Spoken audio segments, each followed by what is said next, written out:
আর আমার দেশের মধ্যে ফ্যাটটা কাইটিয়া ইহানো মা বাচ্চা হেরুম এমাদা সেলাইও করতেছে না, এমাদা বাচ্চা লইয়া ফেসবুকে দেওয়া শুরু হয়েছে, আলহামদুলিল্লাহ বাবা হয়েছি।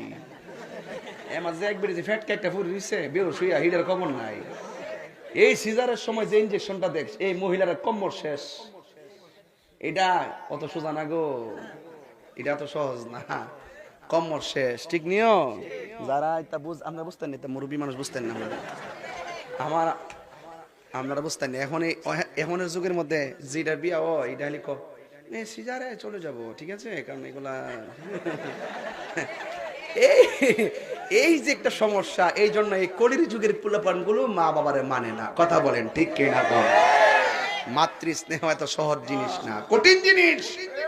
তুমি নিজের জীবন নিজে ধ্বংস করে ফেলাইতেছ। করোনার মধ্যে লক্ষ লক্ষ বাচ্চা এমনি প্রসব হয়েছে, সিজারে কাম লাগে নাই।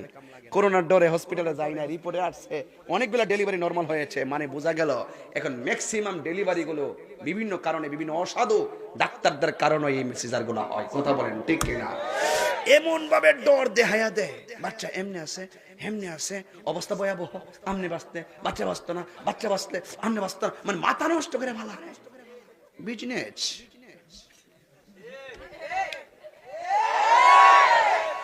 মন শক্ত রাখো মা, নিজে আল্লাহর উপরে ভরসা রাখো।